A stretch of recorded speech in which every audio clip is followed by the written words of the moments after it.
जय हिंद साथियों, आप सभी का स्वागत है एक बार फिर से आइडियल क्लासेस में। और आज की क्लास में हम लास्ट जो प्रीवियस क्लास हुई थी उसके अंदर हमने फंडामेंटल राइट्स करवाए थे। और फंडामेंटल राइट्स में समता का अधिकार जो है वो हम कंप्लीट कर चुके थे। तो आज की क्लास में उसी के आगे हम कंटिन्यू करेंगे। ये आपके फंडामेंटल राइट्स का पार्ट 2 है। तो अभी तक जिस किसी ने भी पार्ट 1 नहीं देखा है तो वो हमारे आइडियल क्लासेस यूट्यूब चैनल पर पार्ट 1 जो है उसको जरूर देखें। इसके अलावा डिस्क्रिप्शन बॉक्स में उसकी लिंक भी दी जा रही है, तो वहां से भी आप देख सकते हैं। अगर आप किसी भी सोशल मीडिया प्लेटफॉर्म पर अगर ये वीडियो देख रहे हैं तो हमारे फेसबुक या इंस्टाग्राम इनको फॉलो जरूर करें। तो चलिए स्टार्ट करते हैं क्लास को। आज की क्लास में हम समझेंगे कि जो हमारा दूसरा अधिकार है स्वतंत्रता का अधिकार। तो स्वतंत्रता का अधिकार क्या है? राइट टू फ्रीडम की हम बात करेंगे। स्वतंत्रता के अधिकार की अगर बात की जाए, जरा ध्यान से समझो।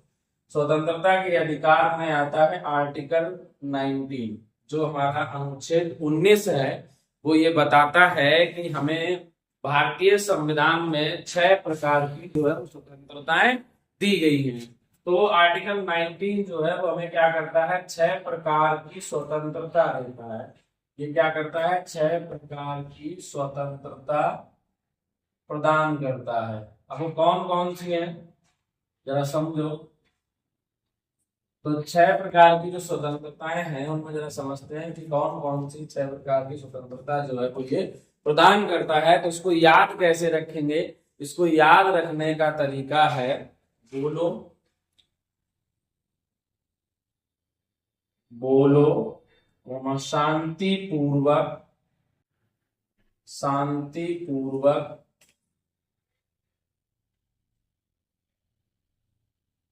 बैठो, समूह बनाकर घूमते रहो। मैंने क्या बोला? बोलो, शांति पूर्वक बैठो, इसके अलावा संघ बनाओ या संघ बनाकर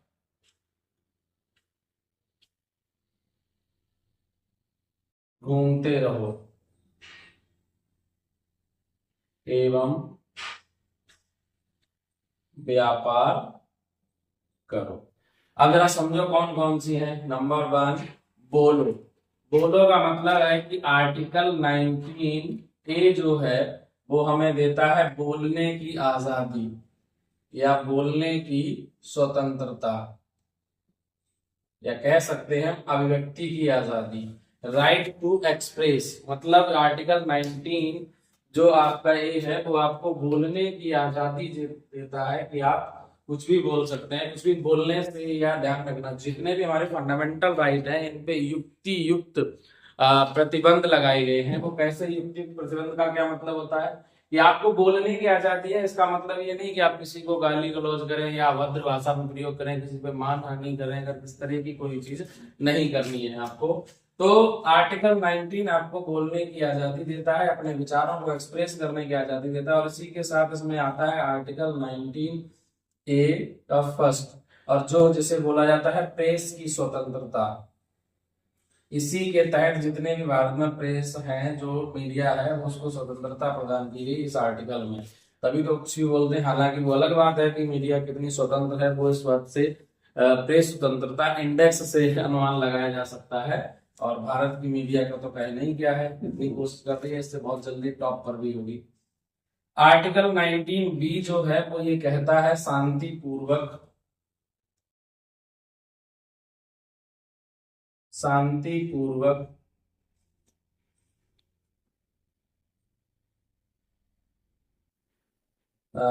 जो शांति पूर्वक जितने भी हैं सम्मेलन या उनको सम्मेलन करने की आजादी।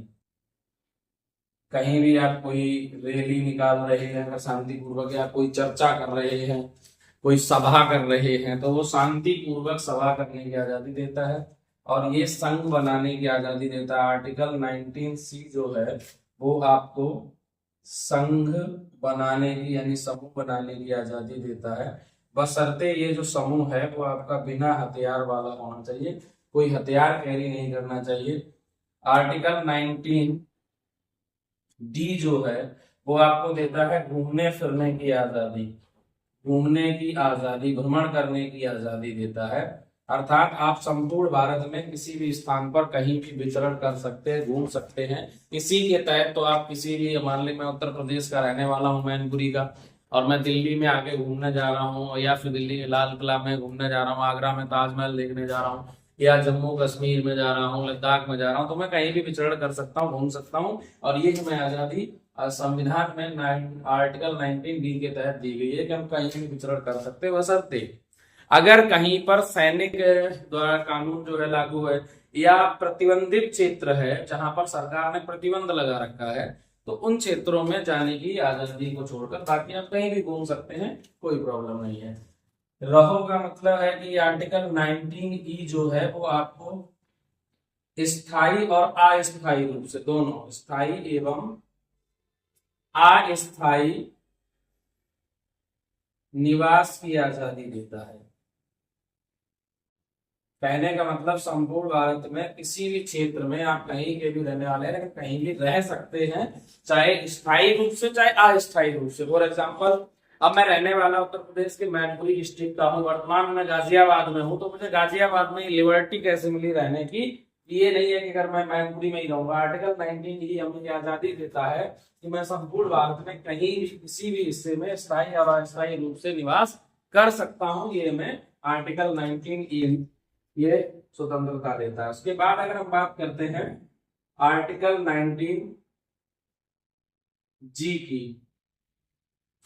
अब आप सर एफ क्यों नहीं आपने लिखा, तो मैं अभी बताता हूं। एफ जी जो है वो करता है व्यापार करने की आजादी या व्यापार करने की स्वतंत्रता। ठीक है, व्यापार करने की स्वतंत्रता। आर्टिकल 19 जो एफ है वो था आपका संपत्ति का अधिकार, संपत्ति की आजादी या संपत्ति का अधिकार। और मैंने कहा था इसे संवैधानिक संशोधन के द्वारा इसे हटा के आर्टिकल 300 का के तहत इसे कानूनी अधिकार बना दिया गया, या 305 कानूनी अधिकार। तो ये आपका फंडामेंटल राइट नहीं है, इसीलिए यहाँ से वो हटा दिया गया। तो पहले 7 प्रकार की स्वतंत्रताएं थी, अब 6 प्रकार की स्वतंत्रताएं हैं। आर्टिकल 19 आपका जो स्वतंत्रता का अधिकार है, इसमें बताया गया है कि आपको 6 प्रकार की स्वतंत्रता प्रदान की गई। वो स्वतंत्रता कौन कौन सी है? 19 ये कहता है कि आपको बोलने की आजादी है, फ्रीडम ऑफ एक्सप्रेस, आपके विचारों को एक्सप्रेस करने की आजादी से बोलते हैं, वाक एवं अभिव्यक्ति की आजादी। तो वो क्या होता है? वो होता है आपको बोलने की आजादी है। 19 बी ये कहता है कि आपको शांतिपूर्वक सम्मेलन या सभा करने की आजादी है।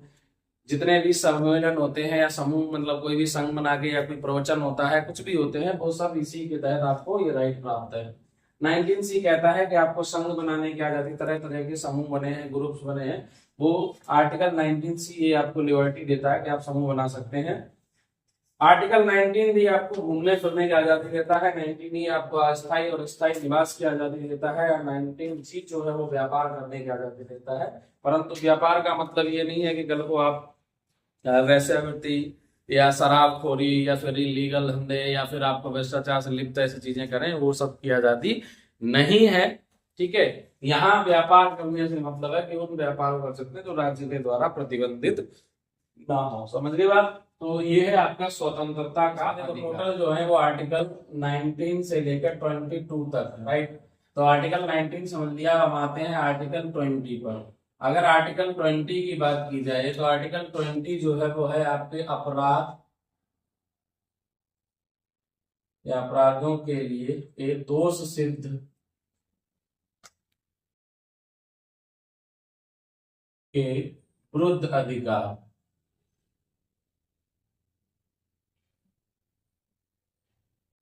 क्या है ये? कहता है कि अपराधों के विरुद्ध के दोष सिद्ध के विरुद्ध अधिकार। इसका मतलब साफ होता है, मान लीजिए आपने कोई अपराध किया है और या आपराधिक रूप से पुलिस ने आपको गिरफ्तार किया है, और आपको ये जबरदस्ती नहीं की जा सकती है कि आपको दोष सिद्ध किया जाए, यानी आपसे पुलिस जबरदस्ती कबूल करवाती है कि आपने ये अपराध किया, तो ऐसा बिल्कुल भी नहीं कर सकती। मान लीजिए कि आप कोई व्यक्ति है और आप पे कोई इल्जाम लगा दिया किसी ने, कुछ भी सही, अब आपको गिरफ्तार करके लेगी पुलिस, हालांकि गिरफ्तारी के विरुद्ध के अधिकार है, उन्हें बताएंगे। अब आपसे वो मारपीट करती है थाने में या कुछ भी करती है, तो आप एक काम करते मार मत खाइए, बहुत सिंपल सा तरीका है, आप पुलिस के सामने कबूल कर लीजिए कि आपने अपराध किया है, लेकिन जब आपको न्यायालय के समक्ष पेश किया जाए आप बोल देना कि इन्होंने हम पे मारपीट करवा के या जबरदस्ती कबूलवाया था, तो उनके खिलाफ उल्टा कार्रवाई होगी और आपका बयान जो है वो वही माना जाएगा जो आप मजिस्ट्रेट के सामने या फिर न्यायालय के समक्ष देंगे। क्योंकि न्यायालय जो है वो कभी भी पुलिस के द्वारा या जो दिया गया बयान, थाने में दिया गया बयान, वो मान्य नहीं करता है, क्योंकि वो कैसे होता है, वो आपको फोर्सफुली करवाया जाता है। तो ये आर्टिकल आपको ये कहता है कि किसी भी अपराधी को, इसमें बहुत सारी चीजें, कोई अपराधी है और उस अपराधी को स्वयं साक्षी बनने से रोकता है, स्वयं साक्षी बनने से रोकता है। कहने का मतलब साफ है कि वो स्वयं ये गवाही दे कि उसने अपराध किया, उससे जबरन ये बात कबूलवाई नहीं जा सकती है, अर्थात उसे स्वयं को साक्षी बनने से रोकने का काम करता है आर्टिकल 20। इसमें बहुत सारी चीजें हैं, इसके अंतर्गत बहुत सारी चीजें ये हैं कि किसी भी व्यक्ति के साथ जो भी सजा होगी वो सजा भी इसी के अंतर्गत ध्यान रखना। जैसे किसी व्यक्ति ने अगर कोई अपराध किया है तो वो अपराध जिस समय किया गया, जिस समय पर किया गया, जिस तारीख में किया गया, उस समय जो भी सजा का प्रावधान है तो वही सजा उसको दी जाएगी, ना कि उस तारीख से पहले वाले प्रावधान के तहत, ना उसके आने वाले।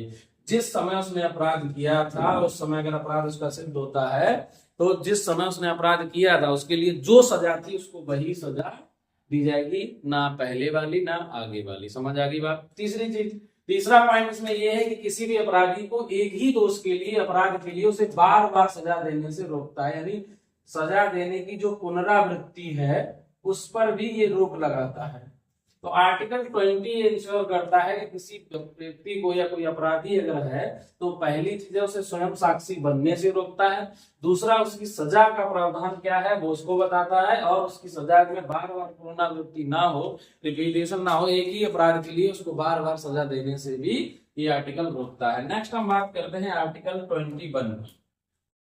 चलिए यहाँ पर कर लेते हैं आर्टिकल 21। अगर हम आर्टिकल 21 की बात करते हैं, बहुत ही इंपॉर्टेंट है आर्टिकल 21। आर्टिकल 21 जो है वो व्यक्ति के गरिमा में जीवन जीने के अधिकार से संबंधित है। इसे बोलते हैं प्राण एवं दैहिक स्वतंत्रता, प्राण एवं दैहिक स्वतंत्रता। ये आर्टिकल कहता है कि कोई भी व्यक्ति है उसकी अपनी क्या है, एक बॉडी है, और उस बॉडी के अंदर यानी हर तरीके की उसका जो है अधिकार। प्राण एवं दैहिक स्वतंत्रता के अंदर बहुत सारे अधिकार है। इसके अंतर्गत होता है आपका गरिमा में जीवन जीने का अधिकार, गरिमा में जीवन जीने का अधिकार। अगर इसे डिटेल में समझा जाए तो इसके अंतर्गत बहुत सारे अधिकार हैं, जिनको अगर समझाने को लग जाओगे तो इतने सारे अधिकार हैं कि उन्हें समझाने में पूरा का पूरा एक लेक्चर हो सकता है। जैसे इसके अंतर्गत ही होता है कि जो 6 वर्ष से, इसमें भी वो अधिकार सुरक्षित है आर्टिकल 21 का फर्स्ट, कि 6 से 14 वर्ष के बच्चों को निःशुल्क शिक्षा दी जाए, क्योंकि वो बोल भी नहीं सकते। दूसरी चीज, इसके अंदर स्वच्छ वातावरण, स्वच्छ जल, पेयजल की जो व्यवस्था होती है सरकार के लिए, और ये जो एनवायरमेंट है एकदम क्लीन एनवायरमेंट, ये सब इसके अंतर्गत है।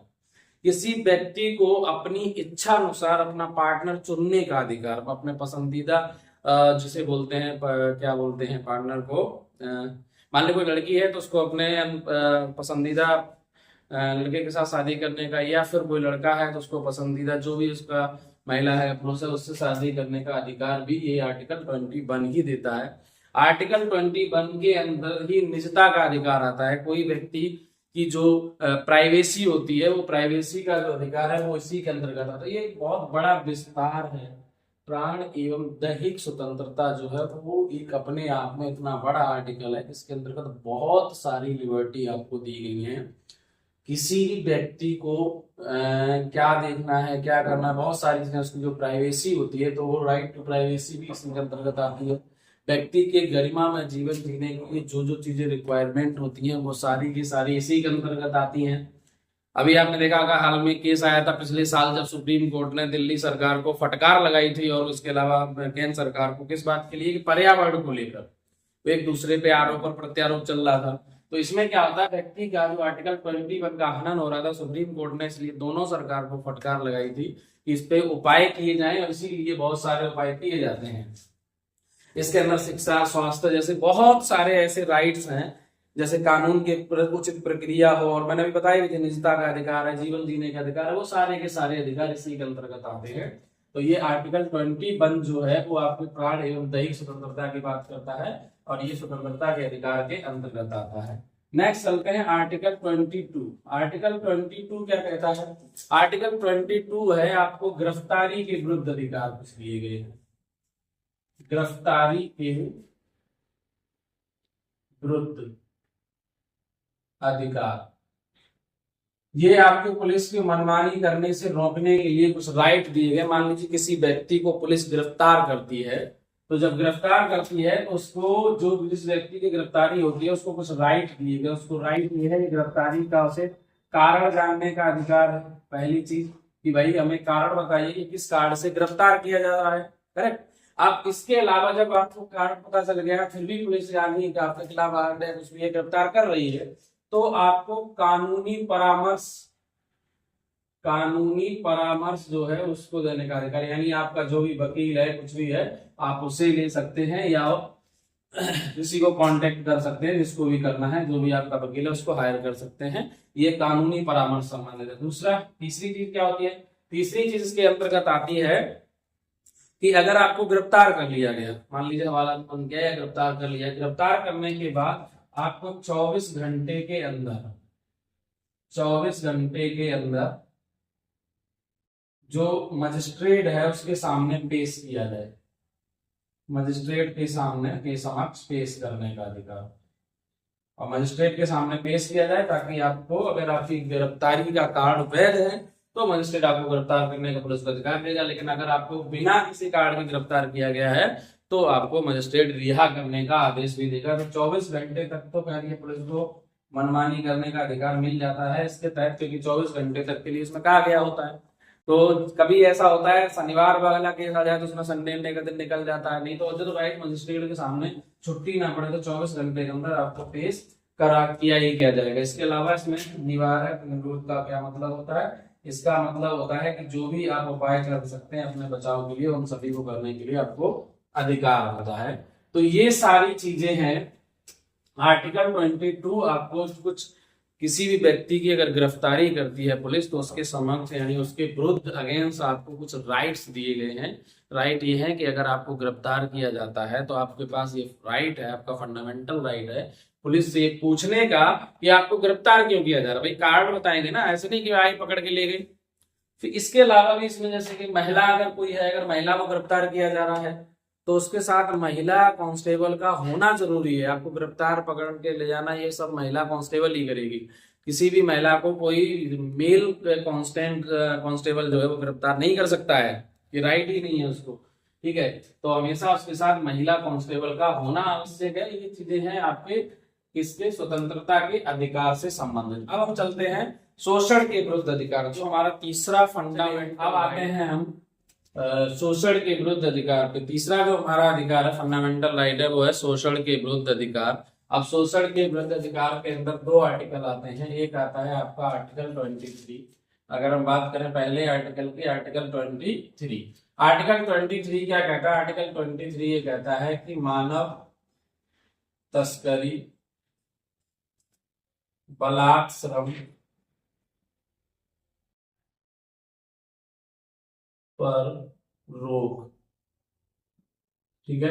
इसका क्या मतलब होता है? ये कहता है कि मानव तस्करी एवं बलात्कार श्रम, मानव तस्करी से रिलेटेड है किसी मानव की, मानव यानी कोई महिला या पुरुष की खरीद और बिक्री, इन दोनों पर यह आर्टिकल रोक लगाता है, ठीक है। इसके अलावा विभिन्न प्रकार की जो समाज के अंदर प्रथाएं प्रचलित थी उन सभी पर रोक लगाता है। कई सारी ऐसी प्रथाएं जो कुप्रथा कहनी थी उनको, जैसे कि आपने सुना होगा अंग्रेज टाइम चलती थी दास प्रथा, ठीक है, दास बना के रखते थे। तो एक प्रथा थी देवदासी प्रथा, जो मंदिरों में बहुत प्रचलित थी और उसमें महिलाओं का शोषण होता था, कन्याओं का बहुत ज्यादा शोषण होता था, जिसे देवदासी प्रथा कहते थे। ये रोक लगाता है। और ये आर्टिकल रोक लगाता है वेश्यावृत्ति पर, किसी भी तरह का देह व्यापार करने पर ये आर्टिकल आपको रोक लगाता है, और खरीद फरोख्त पर।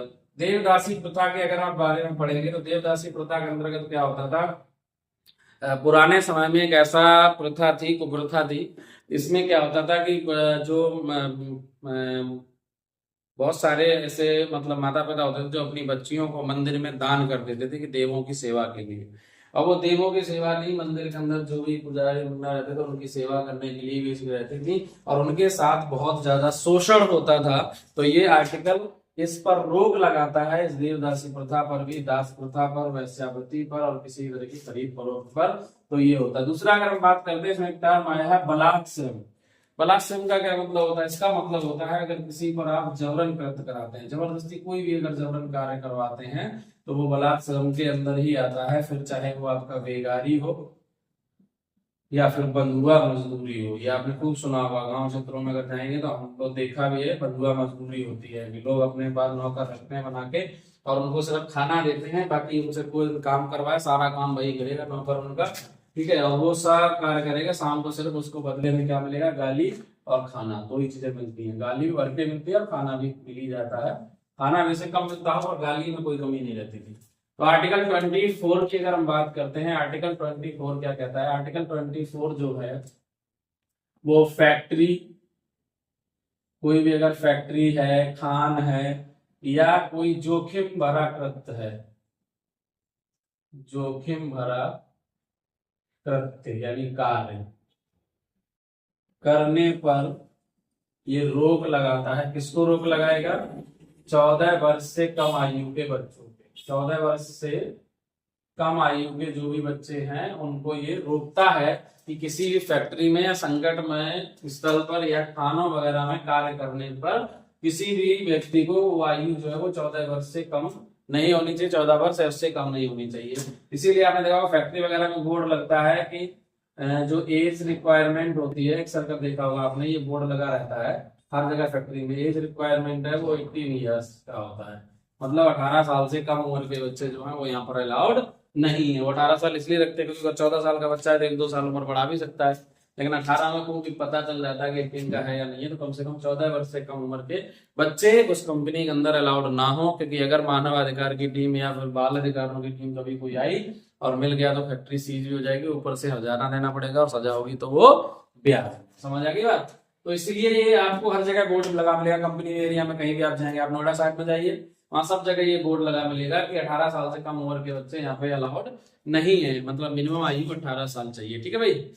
हालांकि राइट ये आर्टिकल 24 ये कहता है 14। अच्छा, इसमें भी जैसे मान लो किसी की दुकान है, कोई बच्चा आया हेल्प करा रहा, ये उसके अंतर्गत नहीं आता है, ठीक है। फैक्ट्री खाने जोखिम भरे कृत्य की बात हो रही है, यहाँ दुकान पर कोई बच्चा बैठ गया हेल्प करा रहा मम्मी पापा की, तो उससे कोई प्रॉब्लम नहीं है, उसमें आपके आर्टिकल 24 का हनन नहीं है, यहाँ पर ये चीज मेंशन नहीं है, ठीक है भाई। चलिए चलिए अब आते हैं हम चौथे फंडामेंटल राइट पे। चौथा जो है वो है आपका धार्मिक स्वतंत्रता का अधिकार। अगर हम धार्मिक स्वतंत्रता के अधिकार की बात करते हैं तो इसमें टोटल जो है वो आर्टिकल 25 से लेकर 28 तक आपके आते हैं।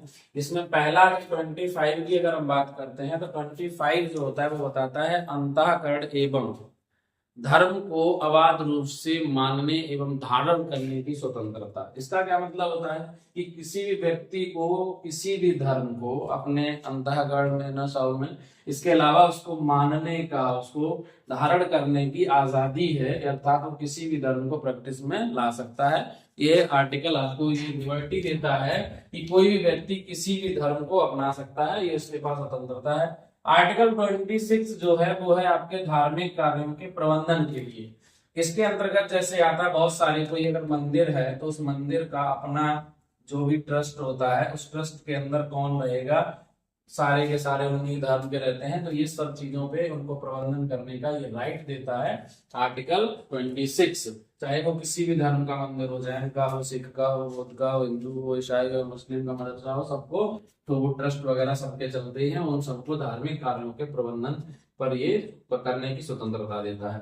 आर्टिकल 27 कहता है कि किसी भी विशिष्ट धर्म की अभिवृद्धि के लिए, मान लो कोई किसी धर्म की अभिवृद्धि करने के लिए ये करों के समुदाय कैसे कर जो है वो टैक्सेस कैसे ली जाए उसकी बात करता है। जैसे मान लो पुराने समय में कर चलते थे, जजिया कर वगैरह लगते रहे, कर उन पर रोक क्यों लगी? इसका कारण है, मान लीजिए कि आपका कोई भी धर्म है, यानी हिंदू ही धर्म है, ठीक है। अब अगर आपको इसको बढ़ाना है, बढ़ावा देना है, अगर इसकी अभिवृद्धि करनी है तो ये ऐसा कोई कर नहीं लगाएंगे कि जो नॉन हिंदूज हैं उन पर कोई टैक्सेस लगाए जाएं जो हिंदू नहीं है।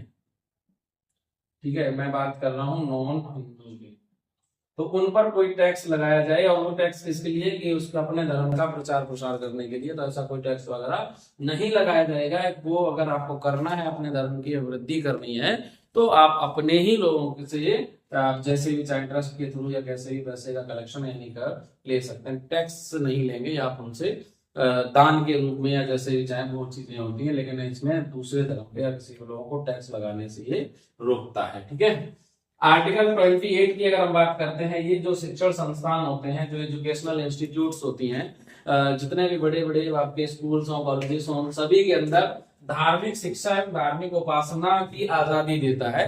कुछ संस्थानों में, सभी में नहीं, जैसे जैन कॉलेजेस होते हैं तो उसमें जैन की उपासना होती है, कुछ बौद्ध कॉलेज होते हैं, या फिर सरस्वती शिशु मंदिर आपने सुने होंगे, या फिर मदरसे सुने होंगे, तो इनके अंतर्गत उनके जो भी धार्मिक है तो उनकी धार्मिक शिक्षा और धार्मिक उपासना की आजादी, ये हमें धार्मिक स्वतंत्रता का अधिकार आर्टिकल 28 देता है। बात क्लियर है?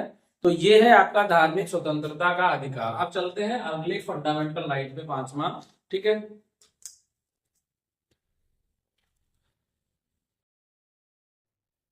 चलिए अब चलते हैं अगले आर्टिकल पे। अगला आपका जो है वो फंडामेंटल राइट है संस्कृति एवं शिक्षा का अधिकार। ठीक है, ये 5वां है आपका। 5वां जो फंडामेंटल राइट है वो आपका संस्कृति एवं शिक्षा का अधिकार है। इसके अंतर्गत भी 2 आर्टिकल आते हैं, एक आता है आर्टिकल 29 एंड दूसरा आता है 30।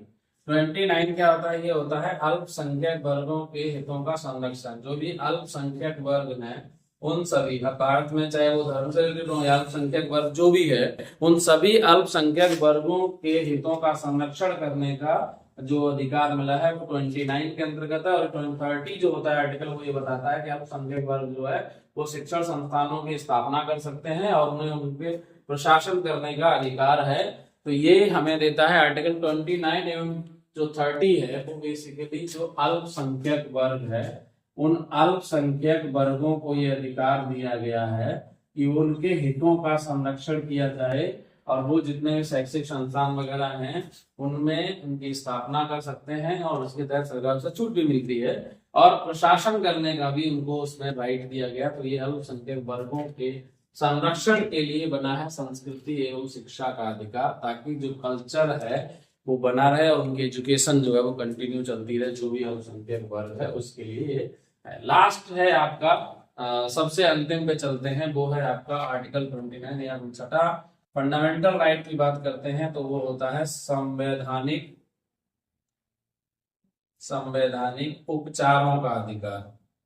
संवैधानिक उपचारों का अधिकार, संवैधानिक उपचारों का अधिकार की अगर हम बात करते हैं तो संवैधानिक उपचारों के अधिकार के अंतर्गत एक आर्टिकल आता है जो है आपका आर्टिकल 32, आर्टिकल 22, आर्टिकल 32। तो आर्टिकल 32 क्या कहता है, जरा ध्यान से समझो। बहुत सिंपल सा लॉजिक है कि आपने अभी तक जितने भी हमें अधिकार दिए, अभी ऊपर हमने 5 जो फंडामेंटल राइट हैं वो अधिकारों को हमने पढ़ा। ठीक है, 5 फंडामेंटल जो राइट पढ़े हैं वो बिना इस 6ठे फंडामेंटल राइट यानी आर्टिकल 32 के बिना बेकार है। ये मान लीजिए वो नेग्लिजिबल है, 0 है। क्यों? क्योंकि अगर किसी भी तरीके का उस आपके उन 5 अधिकारों में से किसी भी अधिकार का हनन होता है, मौलिक होता है, तो ये आर्टिकल 32 उन अधिकारों को संरक्षित करता है, ये पावर देता है कि अगर किसी भी नागरिक के या व्यक्ति के अधिकारों का हनन होता है तो वो डायरेक्ट कहां जा सकता है? सुप्रीम कोर्ट जा सकता है।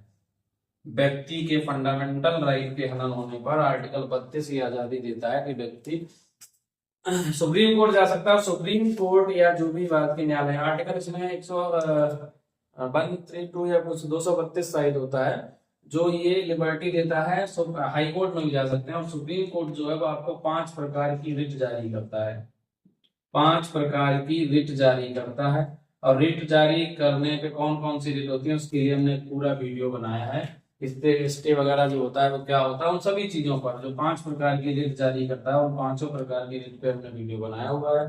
इसकी लिंक हम डिस्क्रिप्शन बॉक्स में दे देंगे, आप चाहें तो उसको भी देख सकते हैं। यानी कि अभी तक हमने जो 5 फंडामेंटल राइट पढ़े, उसमें छठा फंडामेंटल राइट जो है ये सबसे इंपॉर्टेंट फंडामेंटल राइट है, इसलिए इंपॉर्टेंट है और इसीलिए जो बाबा साहब अम्बेडकर हैं, डॉक्टर BR अम्बेडकर, उन्होंने इस अधिकार को कहा था संविधान की आत्मा। उन्होंने कहा था ये जो है वो क्या है, भारतीय संविधान की आत्मा है, संविधान की आत्मा है। ये जो आर्टिकल 32 है वो भारतीय संविधान की क्या है, आत्मा है। क्यों कहा था आप समझ सकते हैं, क्योंकि यही अधिकार है जब व्यक्ति के अगर किसी भी फंडामेंटल राइट का हनन होता है तो वो डायरेक्ट सुप्रीम कोर्ट जा सकता है, सुप्रीम कोर्ट उसमें संज्ञान लेगी। अगर फंडामेंटल राइट का हनन होता है तो फिर उस पर प्रावधान करेगी ये कार्य। तो ये आर्टिकल आपके लिए बहुत बड़ा आर्टिकल है और ये बाकी सभी अधिकारों का संरक्षण करने, इसीलिए से बोलते हैं संवैधानिक उपचारों का अधिकार। करेक्ट। तो आई होप आपको ये सारे फंडामेंटल राइट समझ में आए होंगे और एग्जाम के पॉइंट ऑफ व्यू से आपको ये रिलेवेंट होंगे और इनसे रिलेटेड जो क्वेश्चंस होंगे वो हम आगे लेकर आएंगे। उम्मीद करते हैं कि आपने ये सारे फंडामेंटल राइट से रिलेटेड नोट्स बनाए होंगे। अगर नोट्स नहीं बनाए हैं तो आप हमारे आइडियल क्लासेस के टेलीग्राम चैनल पे जाएं, वहां पर हमारे खुद के हैंड राइटिंग में आपको नोट्स अवेलेबल हैं, मिल जाएंगे इन सभी के जितने भी फंडामेंटल राइट्स हैं उनके नोट्स। और हमारे यूट्यूब चैनल को सब्सक्राइब करें, वीडियो को लाइक एंड शेयर करें। Thank you for watching this video, have a nice day.